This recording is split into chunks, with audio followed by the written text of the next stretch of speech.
course, as many people know, the first supposed UFO crash in Roswell, New Mexico, with the Roswell Daily Record, the supposed flying saucer. And you're going to see Freemasonry is written all over these fabrications with General Ramey. Of course, the occult of the ram and Freemasonry. They love the horned deities when it comes to rams, goats, cattle, and so forth. Just take a look here. As I showed many times, the highest degree in the Scottish Rite of Freemasonry is 33. It all has to do with the third, or 33%, of the fallen angels. And this is their basic code, not only for hoaxes, but for ritual, such as 9/11 when the towers came down after 33 years. With construction starting in 1968, and of course the towers coming down in 2001, 33 years. Now, take a look at the location of the supposed UFO crash, Roswell, New Mexico. Out of all the locations in the world, it just so happens to crash on the 33rd parallel. After I get done with this presentation, it's going to be obvious once again who's behind the whole entire alien deception. Take a look here as well. With Roswell, of course, lining up with Baghdad, going back to ancient Babylon. This is the bloodline. This basically started in Babylon.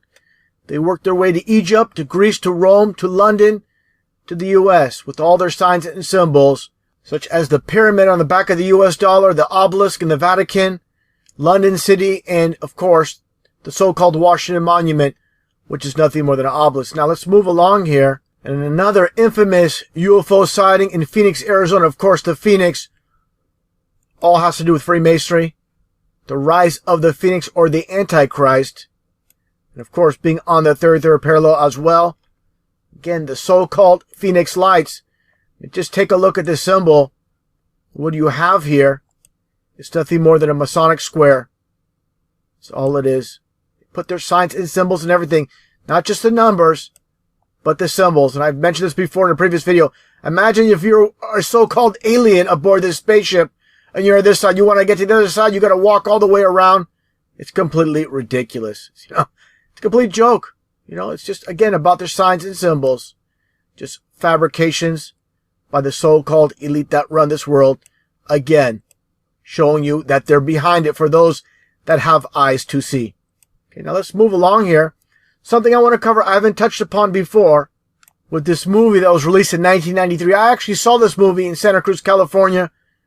A day before it was released to the public, they had a special screening with KICU Channel 36 in the San Francisco Bay Area. They had a camera crew there. They were taking questions from the audience. Who believes in UFOs and who doesn't? And other questions on that line. Now, this, of course, is supposedly based on a true story. I've mentioned this many times in the past. All these so-called movies based on true stories, they're fabrications. From Alcatraz to the 33 Miners to Natalie Holloway to the O.J. Simpson TV movie. You know, it goes on and on. They're all fabrications. This is to reinforce lies. And for those who follow my channel, I mentioned it many times. Movies are nothing more than social programming. It's not about entertainment. It's about getting into your subconscious. This is how they control the matrix, from the school textbooks to the churches that only give you half-truths into movies. Again, nothing more than propaganda. Let's take a look at the scene here. I'm going to connect it all. It's all going to make sense. Let's take a look at the scene here from Fire in the Sky with D.B. Sweeney being abducted by the so-called aliens. Aliens are nothing more than demons in disguise that have always been here.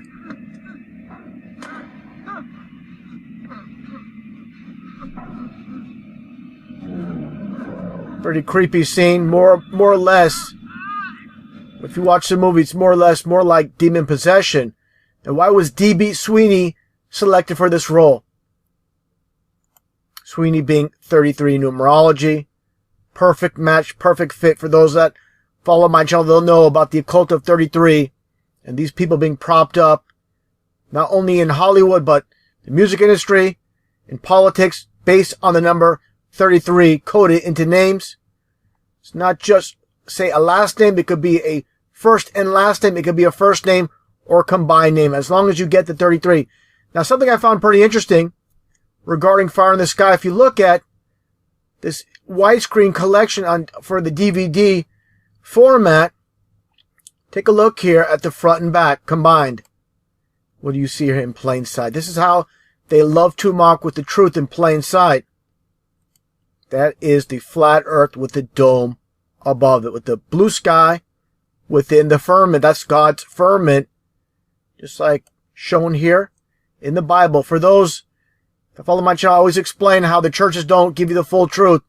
The biblical truth explains that we live on a flat plane with a firmament, or also known as a dome, of course. Take a look here with the sun and the moon within, as the Bible states. The sun and the moon are not outside of the firmament, they're within. Everything is the opposite. When science says the sun is 93 million miles away, this is about Freemasonry. Everything's in opposites. You know it's much closer, and of course, much smaller than we're told as well. And just for reference, just take a look at the sun. An actual photo. You really believe the sun is 93 million miles away? No way. Just like you see the moon during the day. How is it possible we get the sun and moon at the same time during the day? What does the other side of the ball earth get as far as a light? And if the moon is truly 238,000 miles away, how can we see it during the daytime? Makes no sense. Science doesn't make sense. Nothing more than smoke and mirrors. Just taking a look at the flat earth model, the true world we live on. It's a circle within a square with the ice ring or the ice wall around, which holds the oceans in. They're talking about how the sun and the moon work like a clock going above the flat earth. That's why the sun basically rises in the east for everyone and sets in the west. It just circles above again like a clock. It would not make any sense how this would be possible if the sun was 93 million miles away. And again, how the sun rises in the east and sets in the west. Okay, let's move along here and get back on topic.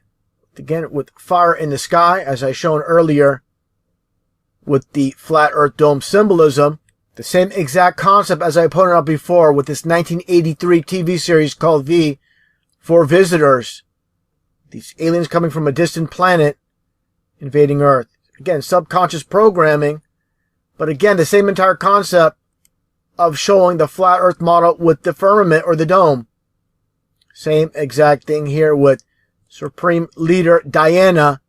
And what do you see here? A close-up look of, again, the flat earth model with the sun and the moon within. And this is complete mockery. Giving you little Easter eggs for those that have good discernment that can spot these things. They put them in there as a form of mockery. Now, getting back again to Fire in the Sky, I found this pretty interesting.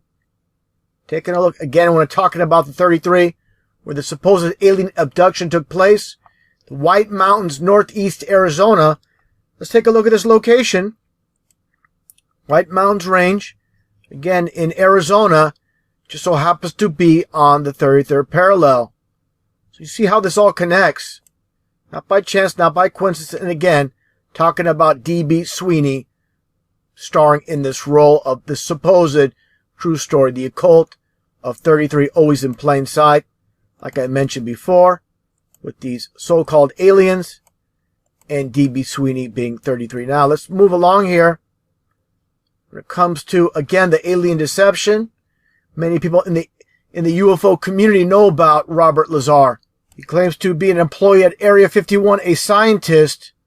And of course, everybody that you see propped up on radio shows, TV shows, they're going to be part of the Matrix. Even the so-called alternative media, such as Coast to Coast AM, don't buy it for a second. They're part of the rigged reality. And what do you see, of course? The Masonic hand signs. Just basically telling those that are in the know, that are Masons, that he's part of the deception, as you see here, with this 1995 Illuminati card game. That's all he is, a deep agent. Okay, let's take a look at the name Robert Lazar, with the first name, of course, being Robert, being 33.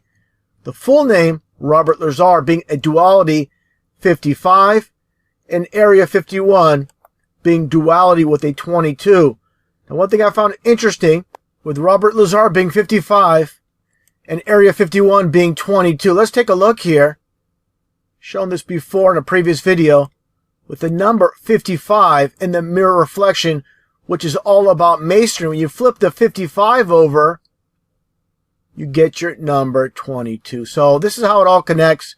And of course, again, the signs and symbols, as you see here with the pyramid, just like the Masons control every aspect of the matrix, just like the Reebok logo, it's nothing more than basically a top view of a pyramid. Also here as well with Area 51, the all-seeing eye of Lucifer, as you can see here as well. So again, they're all about signs, symbols, and numbers. Without a shadow of a doubt, those behind the scenes, pulling the strings behind the entire alien agenda psyop, which is nothing more than a fabrication going way back in time. Everything's alive.